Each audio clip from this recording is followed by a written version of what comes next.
ये दिल दहला देने वाली कहानी शुरू होती है 12 अक्टूबर 1972 को। साउथ अमेरिका के यूरुग्वाई देश से एक चार्टर्ड प्लेन उड़ान भरता है जिसको चिली देश की राजधानी सैंटियागो में पहुंचना है।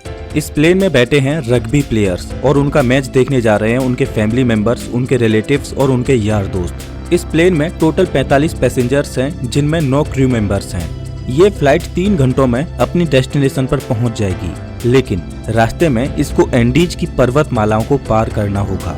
लेकिन दुर्भाग्य से आगे चलकर मौसम खराब मिलता है। इस वजह से इस फ्लाइट को रास्ते में ही अर्जेंटीना के मेंडोजा शहर में लैंड कराया जाता है। ये फ्लाइट रात भर वहीं रुकती है और अगले दिन यानी 13 अक्टूबर को उड़ान भरने के लिए तैयार होती है। लेकिन परेशानी ये है कि अभी भी मौसम खराब है। लेकिन अच्छी बात ये है कि इस फ्लाइट का जो पायलट है वो इस रूट से पहले भी 29 बार उड़ान भर चुका है। इस वजह से उसे पूरा आइडिया है कि इन एंडीज की पहाड़ियों को कैसे पार करना है। पायलट के कॉन्फिडेंस की वजह से ये फ्लाइट 13 अक्टूबर को दोपहर के 2:18 पर फिर से उड़ान भरती है। यहाँ से सैंटियागो पहुँचने में सिर्फ 1 घंटे का रास्ता बचा है और पायलट को पूरा भरोसा है कि 1 घंटे के बाद वो सही सलामत सैंटियागो में पहुँच जाएंगे।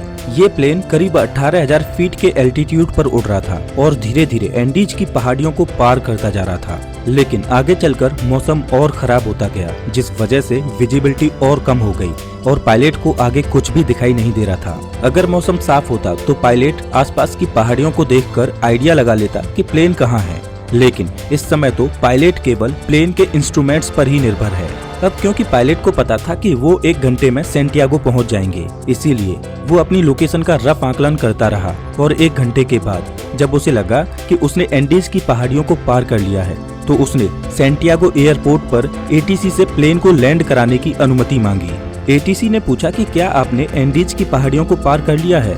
तो पायलट ने कहा कि हाँ, उन्होंने एंडीज की पहाड़ियों को पार कर लिया है। एटीसी भी पायलट द्वारा दी गई लोकेशन पर ही निर्भर थी, तो एटीसी ने प्लेन को लैंड कराने की परमिशन दे दी और पायलट से कहा कि आप प्लेन को 11,500 फीट के एल्टीट्यूड पर ले आओ। 3:21 पर पायलट प्लेन के एल्टीट्यूड को धीरे धीरे घटाने लगा। जैसे ही प्लेन नीचे आता है तो पायलट को दिखाई देता है कि अभी तो एंडीज की पहाड़ियां ही चल रही हैं और सामने एक बहुत बड़ी चट्टान है। जल्दी से पायलट प्लेन को फिर से ऊपर उठाने की कोशिश करते हैं, लेकिन अब बहुत देर हो चुकी थी। प्लेन को ऊपर उठाते उठाते प्लेन का पिछला हिस्सा पहाड़ी से टकरा जाता है और वो टूटकर अलग हो जाता है।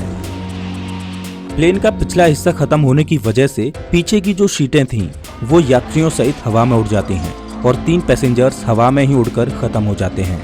इस टकराव में प्लेन का राइट विंग भी टूट चुका था, जिस वजह से प्लेन डिसबैलेंस हो जाता है, जिस वजह से उसकी दूसरी विंग भी पहाड़ी से टकराती है और वो भी टूट जाती है। अब केवल प्लेन का फ्रंट पार्ट ही बचा था जो 350 किलोमीटर प्रति घंटे की रफ्तार से नीचे ग्लेशियर में टकराता है। प्लेन पूरी तरह से तहस नहस हो जाता है। प्लेन के पायलट तुरंत मारे जाते हैं। 45 में से 12 लोग इस घटना में मारे जा चुके हैं और 33 लोग अभी भी जिंदा हैं। लेकिन इनमें से ज्यादातर बहुत जख्मी हालत में हैं और उन्हें ये भी नहीं पता कि इस समय वो कहां पर हैं। ये क्रैश हुआ प्लेन जमीन से 3,570 मीटर की ऊंचाई पर एंडीज की किसी अनजान पहाड़ी पर बिखरा पड़ा है। क्या वो इस पहाड़ी से बचकर निकल पाएंगे या नहीं, ये कोई नहीं जानता। अभी तक जो हुआ वो तो महज एक छोटा सा ट्रेलर था। इस फ्लाइट की असली कहानी तो अब शुरू होगी।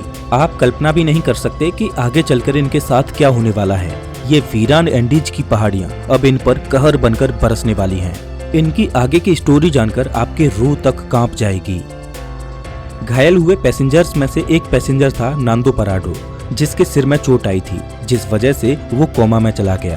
परेशानी ये थी कि जल्द ही सूर्य ढलने वाला था और शाम होने वाली थी। इस वजह से रेस्क्यू टीम के पास उनको ढूंढने के लिए ज्यादा वक्त नहीं था और बाई चांस अंधेरा होने से पहले उनको नहीं बचाया गया तो इस बर्फीली पहाड़ी पर रात गुजारना नामुमकिन होगा, क्योंकि यहाँ का तापमान रात में -30 डिग्री सेल्सियस तक पहुँच जाता है। जल्द ही रेस्क्यू के लिए 4 जहाज रवाना किए गए। इन चारों जहाजों ने एंडीज की पहाड़ियों को खंगाल डाला, लेकिन इन्हें कहीं भी कुछ भी नहीं मिला, क्योंकि प्लेन ऐसी जगह पर क्रैश हुआ था जहां पर सफेद बर्फ और घना कोहरा था और प्लेन भी सफेद रंग का ही था। इस वजह से ऊपर से देखने पर रेस्क्यू टीम को क्रैश साइट का अंदाजा ही नहीं हो पा रहा था। देखते ही देखते रात हो गई और उस दिन रात भर के लिए रेस्क्यू ऑपरेशन को स्थगित कर दिया गया। बचे हुए पैसेंजर्स को उम्मीद थी कि वो कैसे भी करके सिर्फ आज की रात काट लें, कल तो उन्हें कोई न कोई बचा ही लेगा। और उन्होंने क्रैश पड़े प्लेन में शेल्टर बनाया और रात गुजारी। ये रात इनके लिए बहुत भयानक थी, क्योंकि आज की रात इन्हें -30 डिग्री सेल्सियस में गुजारनी है। लेकिन इनके पास एक उम्मीद है कि कल इन्हें कोई न कोई ढूंढ लेगा और बचा लेगा। इस उम्मीद में ये इस रात को कैसे भी करके काट लेते हैं। लेकिन 5 लोग इस रात को नहीं झेल पाते और अब जिंदा बचे हुए लोगों की संख्या 33 से घटकर 28 रह जाती है। अगले दिन की सुबह 14 अक्टूबर को सर्च ऑपरेशन फिर से चालू किया जाता है और 11 जहाज इन्हें ढूंढने के लिए उड़ान भरते हैं। लेकिन परेशानी वही थी कि क्रैश हुआ प्लेन सफेद रंग की वजह से बर्फीली पहाड़ियों में नजर ही नहीं आ रहा था। बचाव दल के जहाज सर्वाइवर्स के ऊपर से उड़कर जा रहे थे, लेकिन उन्हें वो नीचे नजर ही नहीं आ रहे थे। इस वजह से सर्वाइवर्स ने बचाव दल को सिग्नल देने के लिए प्लेन के ऊपर लिपस्टिक से SOS लिखने की कोशिश की, लेकिन उन्हें रियलाइज हुआ कि इतना बड़ा SOS लिखने के लिए लिपस्टिक काफी नहीं थी। इस वजह से उन्होंने अपने सूटकेसेज से बर्फ पर एक बड़ा सा